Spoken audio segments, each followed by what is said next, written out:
Part 1. You'll hear a guide talking to visitors about a tourist attraction. First, you have some time to look at questions 1 to 4.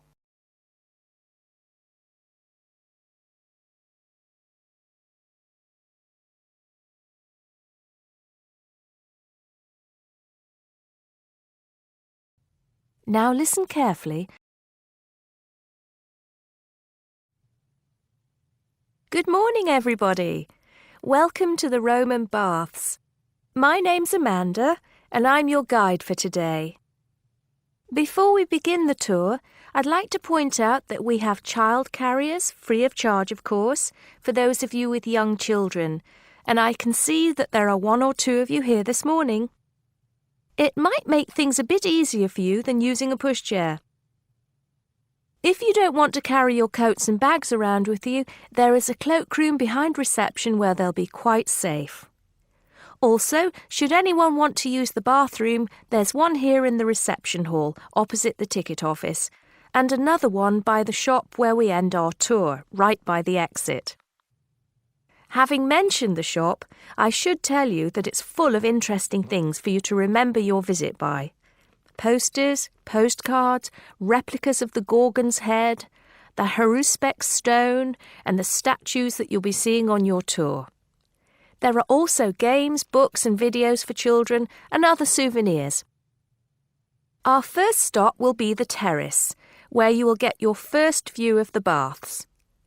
Now, the statues that line the terrace here are of Roman emperors, governors of Britain and various military leaders.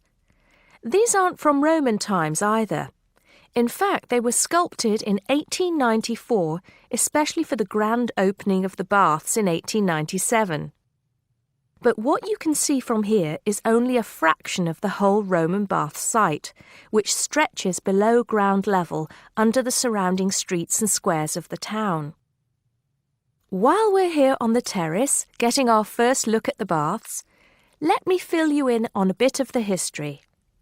This site, with its hot springs, has long been seen as a sacred place, and the first people to build here were the Celts, and the shrine they built was dedicated to the goddess Sulis. Of course, back in those days, they had no way of explaining how hot water came to be bubbling out of the ground, so they believed it to be the work of the gods. When the Romans came, they too built a temple here and dedicated it to their goddess, Minerva. Before you hear the rest of the conversation, you have some time to look at questions 5 to 10.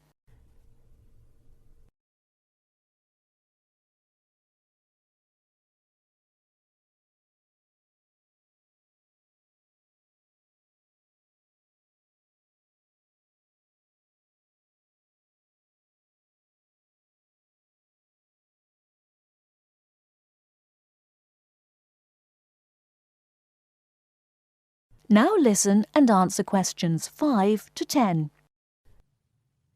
The bath you can see from here is called the Great Bath. Not very imaginative, I know, but it is the biggest. Impressive, isn't it? At one time it was housed in a huge vaulted hall 40 metres high, which for many people of the period must have been the largest building they'd ever seen in their lives. The bath itself is 1.6 metres deep, ideal for bathing, and has steps leading down to the water on all sides. The niches or alcoves you can see all around the bath would have had benches and possibly small tables for drinks and snacks. Not a bad way to spend your free time, relax, and tell yourself it's all good for your health. Let's move on to our next stop, the Sacred Spring.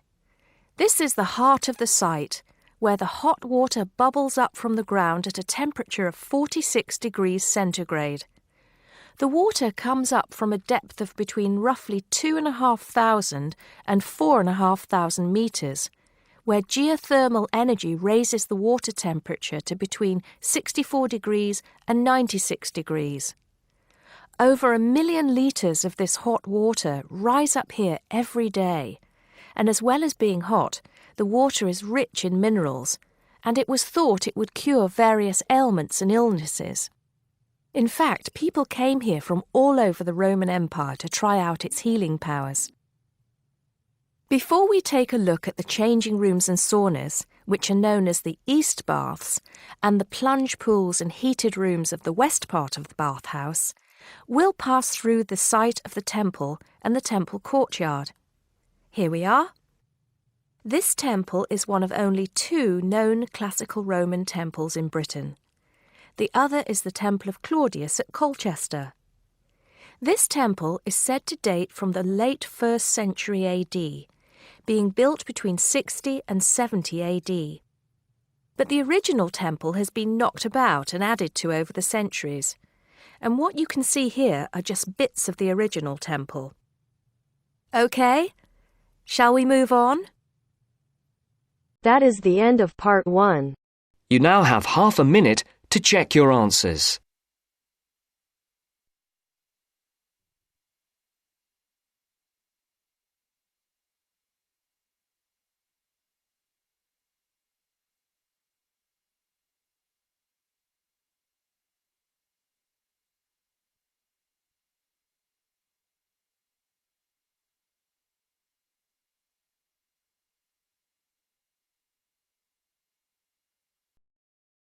Now turns to part 2. Part 2. You are going to hear a radio interview about giving up smoking. First, look at questions 11 to 13.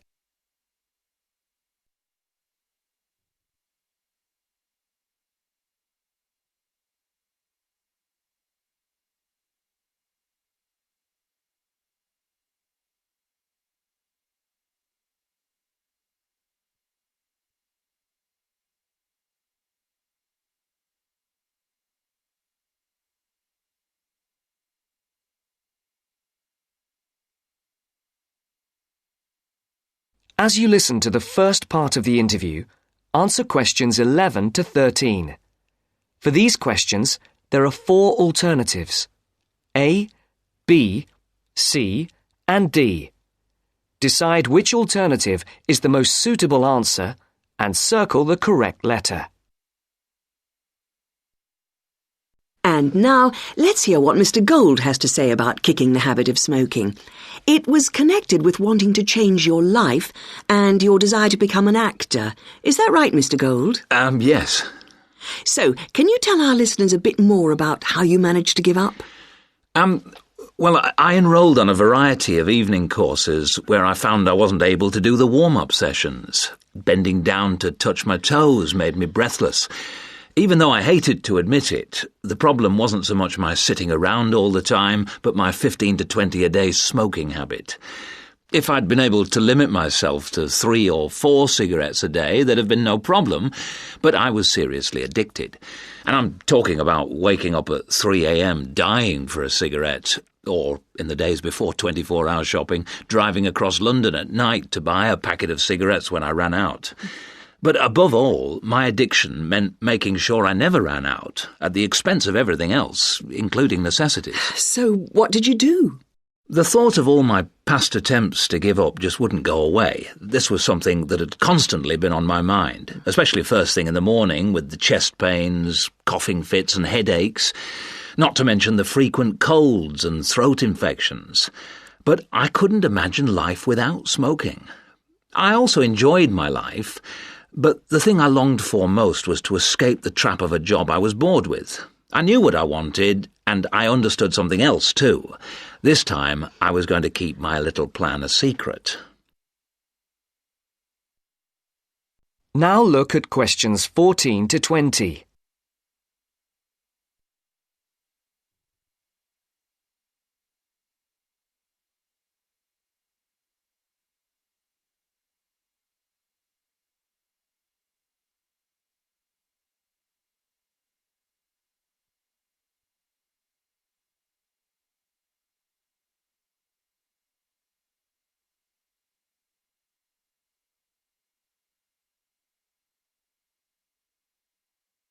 As the interview continues, complete the sentences. Write no more than 3 words for each answer. On the 1st of July, I managed to get through 24 hours without a single cigarette. The next day I got to 48 hours. Then I aimed for 100, 500, 1,000. Easy. It was my own little private game and I was winning it. If anyone mentioned they hadn't seen me smoking, I simply said I was cutting down. I had to be sure of success. Eventually, a month passed and I felt safe enough to come out. I'd lost count of the number of hours I'd gone without a cigarette. All I suffered was a couple of bad headaches, and then I was set for my most healthy year ever. Not one single cold for over 12 months. I now realise that the secret of my success was to look upon this as an exciting adventure, a way of helping me to become an actor. And because nobody knew what I was up to, I never once feared the accusation of having no willpower if I failed. With the right attitude, the whole thing turned out to be a lot easier than expected. I finally did get into much better physical shape, go to drama school, and become a professional actor. Very interesting indeed. I'm sure we all wish we had Mr. Gould's determination. Well, thank you very much, Mr. Gould. And I hope our listeners will learn from the experience you and our other guests have talked to us about today, and perhaps find their own road to success. That is the end of part 2. You now have half a minute to check your answers.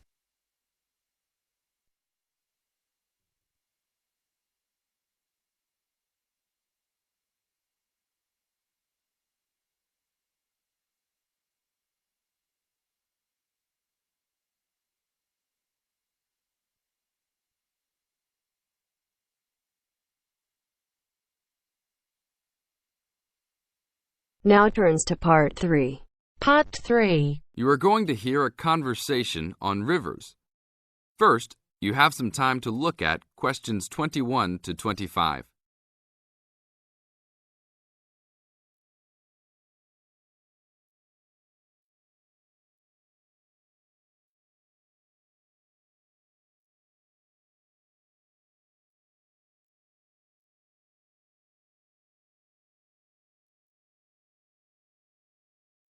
Now listen to the tape and answer the questions. Please tell me about the current state of the Amazon. We have increased deforestation, increased human population relating to deforestation, and a role of fire in the Amazon on a scale that's never been seen in history. At the same time, you can see progress in trying to counter that negative trend. How do you see this? We see this in the creation of national parks and indigenous areas, and efforts to fund sustainable development activities for locals. We see both good and the bad, and it's going to be a race to finish. I understand that you started the Minimum Critical Size of Ecosystems project. Could you tell me about it? A number of years ago, it became apparent that those practicing conservationists didn't have the scientific information available to properly design a conservation area. They didn't know how big it had to be, right? People were learning that as forests fragment, the fragments begin to shed species after they become isolated, so they end up becoming poor examples of what they had been. This relates to the size of the fragment. Do people still study this? Yes, there is a rich subfield of conservation biology that looks at the efforts of fragmentation. One of the consequences is a general policy response to set up protected areas that are fairly large, something on the order of 1,000 square kilometres.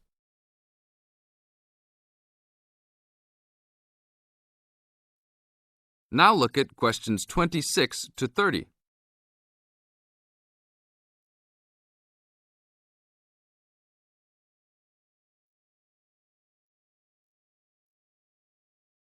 As the talk continues, answer questions 26 to 30. Can you talk a little bit more about the forest fragmentation? As habitats are destroyed, they are accompanied by habitat fragmentation. So when 50% of a forest is lost, the remaining 50% being is not one large block, but smaller pieces, which makes the conservation problem even worse than saying that 50% has been lost. And this affects not just forest, but species diversity, correct? In terms of species loss, we can't give you precise numbers about how many species are lost because of these fragmented landscapes, but we're beginning to get close to where we can make that estimation. And so one of the policy responses to all of this, beyond just trying to create large protected areas, is to try and reconnect the fragments. You've been active in many projects studying the Amazon region over the years. Can you tell us about that process of understanding the Amazon? When people first started looking at conservation priorities, there was not much information about the geography of plant and animal species. One of the first clues was an analysis done in 1969. This looked at bird species and found geographic clusters of species which occurred nowhere else. And those are priority areas for conservation. Was this when people began prioritising refuges? Yes, it was the first time that someone looked basin-wide at priorities, giving priority to so-called refugean areas. Was this when the new trend to use Geographic Information Systems, or a GIS, started? That was in 1990 after we worked out a whole set of biological and conservational priorities and produced a big map using GIS. What are some of the things that GIS does? Well, there are several advantages of using a geographic information system. First, you can continually update the system so that it's now a constantly changing picture. You can actually watch changes. Then you can include large amounts of data, including information about the vectors of development. Roads, railroads, pipelines, hydroelectric projects, etc. And finally, because it is accessible on the internet, it makes this information available to anyone who's interested. That is the end of part 3. You now have half a minute to check your answers.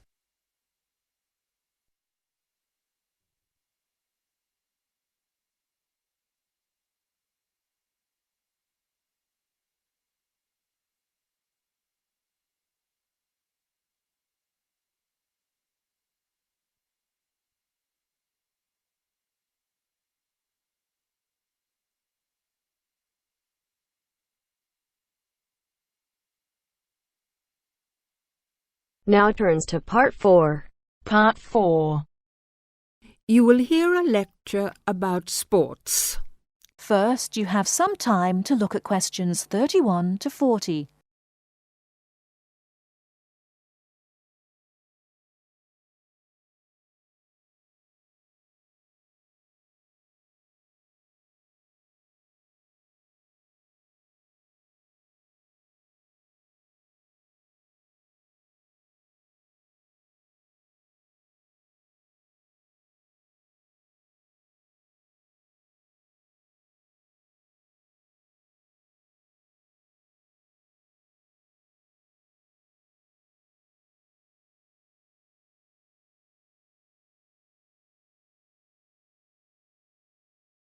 Now, listen carefully and answer questions 31 to 40.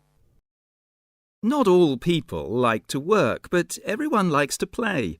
As sports help people live happily, they help to keep people healthy and feeling good. When people are playing games, they move a lot. This is good for their health. Having fun with their friends makes them happy. So all over the world, men and women, boys and girls enjoy sports. Since long ago, adults and children have called their friends together to spend hours, even days, playing games. Sports usually take a variety of forms. Organised competitions, which draw huge crowds to cheer their favourite team to victory, athletic games, played for recreation anywhere sufficient space is found, and hunting and fishing. Most sports are seasonal, so that what is happening in sports depends on the time of the year. As sports change with the season, people often do not play the same games in winter as in summer. If you want to know what others' favourite sports are, first of all, you should find where they live. Generally speaking, people in hot areas are fond of swimming, while people in cold places love skiing or skating. In this case, surfing is believed to be an important sport in Hawaii. The Pacific Ocean sends huge waves up on the beaches, waves that are just right for surfing. Some sports, including wrestling, boxing, horse racing, etc., are called spectator sports, as the number of spectators greatly exceeds the number of players in the game. Other sports are called participant sports, drawing a crowd of onlookers only on special occasions, such as tournaments.